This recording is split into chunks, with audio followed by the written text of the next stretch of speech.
Guys, you've got to get ready for today's You Need a Candle sale at 5 o'clock. We've got all these beautiful smelling Universal Monsters melts right here.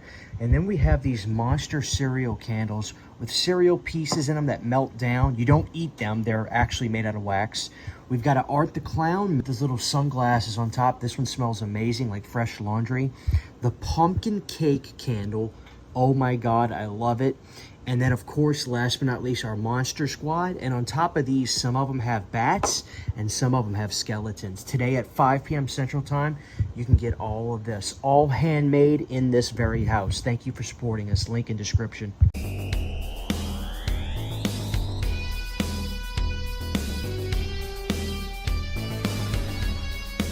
Hey guys, what is going on? This is your old pal CHH. The day has finally come. I'm sure a lot of you remember that Cliff McMillan interview where he teased these, and it's time. We're talking about, this is crazy to say, the 2003 Texas Chainsaw Massacre from Arrow Video. If you would have told me that during this era of the boutique wars, that Arrow would start to acquire bigger titles in a sense, as big, slightly bigger than what Scream Factory was doing in the horror genre, I wouldn't believe it. But Arrow has just come out swinging. You know, they really shocked the world last year with Friday the 13th, the remake, and then they followed up with Jason X and Jason Goes Straight to Hell. And now we're tapping into the Texas Chainsaw films. Now, when we think about this, there's 3 Texas Chainsaw films off memory that are New Line Warner Brothers films, and that is 3, this one, and the beginning. So who knows? Maybe 3 will end up going to Arrow. I don't know if Warner's going to do it or not, so that'll be pretty interesting to find out. But here it is, guys. 2003's Texas Chainsaw Massacre on 4K. Now, the way I like to do my videos is always movie before anything, because at the end of the day, we could talk about all the other stuff, and I love that, but it's the movie that's important. A lot of you that have watched this channel for a while, you know my feelings in a sense on this, and I'm actually not going to be that guy this time. I really want to talk about my experience watching the film this time. I am a huge fan of the original Texas Chainsaw Massacre. There's no denying that. I consider Gunnar to be not only the greatest Leatherface, but I consider Texas Chainsaw to be the best horror film of all time. Now, when it comes to the remake, my issue is just the way Leatherface is presented. He's much more of a monster. I really like that almost scared, oh my God, I'm going to upset my family motif that he had in the original, and even part 2, really part 2. I always like that a lot. Now, that does not mean I think that the remake is a bad film at all. I mean, it's not my favorite in the franchise, but I will say this. The audience has spoken, clearly. When I talk about the big 4 remakes, this one seems to be the most popular out of all of them. Over Halloween, over Nightmare on Elm Street, over Hills Have Eyes. That actually might be a pretty close one. We'll have to come back and review that one and see what you guys think, because I do plan on doing a revisiting of that. Over Friday the 13th, you name it, Texas Chainsaw seems to be the most beloved of all those big horror remakes. And it's really not hard to understand why, especially watching it this time. I think that the cast in this is phenomenal. I really was impressed revisiting it this time with this cast. I hadn't watched this film in a couple of years, really. I think I did revisit it. It might have been a year ago when I revisited it, but time flies. It feels like it's been years. I was just like, wow, I mean, this is really well put together. They do take some different, chances in this, storyline-wise and stuff like that, with what's going on, and that's fine. I like that. But man, the cast in this is really good. And listen, Jessica Biel is amazing. I mean, she just is. I mean, the woman is absolutely beautiful.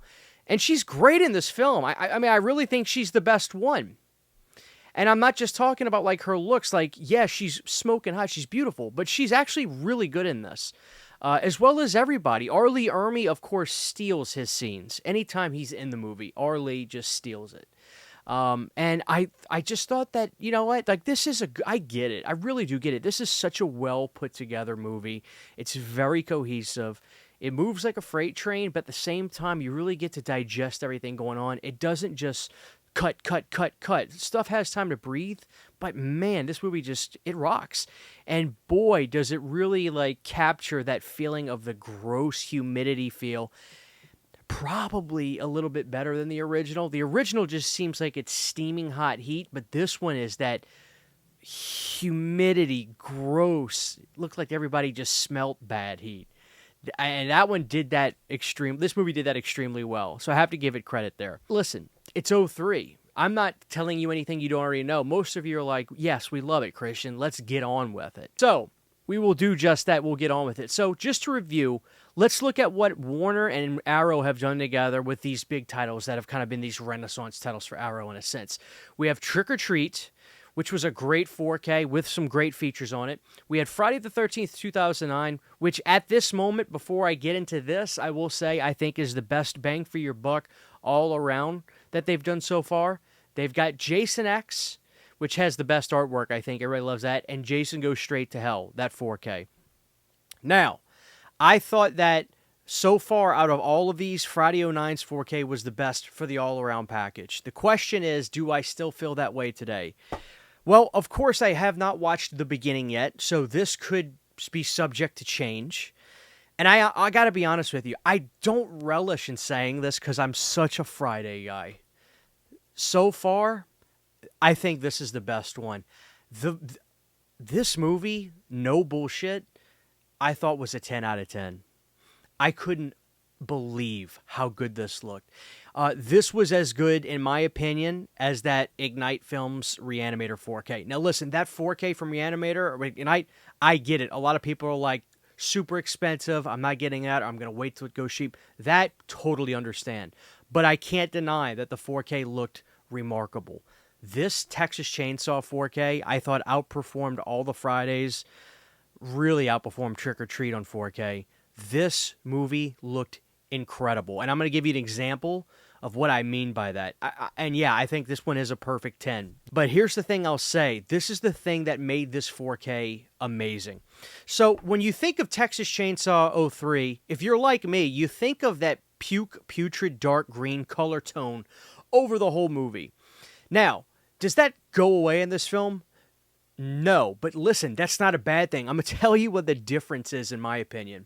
When you watch those DVDs and even the Blu-rays, and I would assume the VHS as well. I haven't really watched the 03 VHS, but here's what I'll say. The movie has that green look, but it's smushed like into the picture. Like it just looks green in a sense.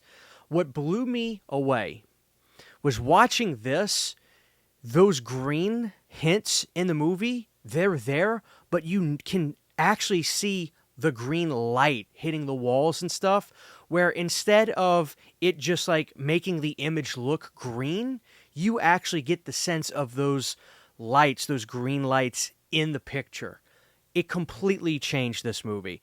I can't imagine, I literally could not imagine deciding to watch any of the previous releases ever again compared to this. And it really wasn't even close. It's not even close how much better this is than the previous releases. And I paid for this too, just in case anybody's wondering. I paid for this.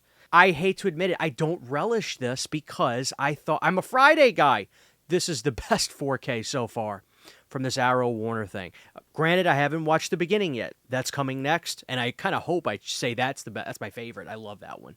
Now, let's talk about the audio. Again, that knocked it out of the park. 2.0, 5.1, and then that 7.1. Audio was fantastic. Man, there's shots in this movie that look so good. There's a shot of the house with just the flat greenery. It's like a faraway shot. The house is so far back in the picture, but you can still see how crisp the house is in the image. The shots of people walking through the woods where you see beams of light coming through the trees, you can actually see crystal clear all those beams of light coming through the trees. Remarkable. I really wanted the Fridays to outdo this. I got to be honest with you, but I can't. It did. Okay, guys, so in terms of special features, this is what's really cool. So let's look at the back of this. We're not going to read all of this. There's some old stuff on here, but let's look at the new stuff we have. So here we go, guys. There is new audio commentaries with Uncle Creepy, Spooky Picture Show, Chris McGibbon. There's archival commentaries with Marcus Nispel, Michael Bay, Brad Fuller, etc., etc. Now here, let's get into some of the new stuff. We have Reimagining a Classic, a brand new interview with Marcus Nispel. Shadows of Yesteryear, a brand new interview with Daniel Pearl. The Lost Leatherface, a brand new interview with Brett Wagner. Masks and Massacres, a brand new interview with makeup effects artist Scott Stoddard. Chainsaw Symphony, a brand new interview with composer Steve Jablonsky, who's one of the greatest of all time. I talked about that in my Nightmare on Elm Street remake video. Chainsaw Redux, Making a Massacre, making of documentary, and as you can see, some older stuff here. So guys, this release, in my opinion, I can't knock anything about it. This has to be a perfect 10 release, in my opinion. I'll knock it down to a 9. I will. I don't hate this artwork, but guys, I beg of you, keep that guy that was doing the split face art for these big movies.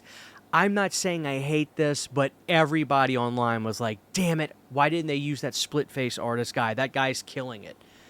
I get continuing to use it for Friday because you started with that and it was so well received, but just use that guy more. Whoever that is, shout out to you. Use that guy more. Of course, you can take this out and have the original poster art on the 4K, which I did. And it is a 1-disc release. The disc is in the player. All the special features are on the 4K disc. I'll show you the disc right now. It should look identical to the artwork on the slip. We do have a really cool little booklet. Now, just like the Jason films that they did, it's a small little booklet, but there's some cool stuff in here. Really cool pictures. Look at that. Here's an example of that. Very, very cool. And then, like all of these, you get a poster. And here it is, guys. You can have your poster of the original poster art, and then, of course, the new poster. So, guys, I genuinely think a lot of you are going to be happy with this. Like I'll be honest with you. There really was a part of me that was like, be a good release, but don't beat the Fridays. Don't beat them. And the only reason I say this one beats the Fridays, in terms of features and stuff that was done, that the remake was great. It really was. And here's the thing I got to tell you guys, and I mean this wholeheartedly. The Daniel Pearl interview in here was the best thing on here. He talked about everything, about how the fans were hating this on this movie when it was getting made, and he was like, when they found out that Daniel was involved, they were like, you got to do interviews. But they almost didn't want to use Daniel because they were like, well, you kind of did the old one. But he was just like, okay, well, don't promote me. And then they were like, hey, they like you online. We're going to push you out and do interviews. Daniel shot a gorgeous movie.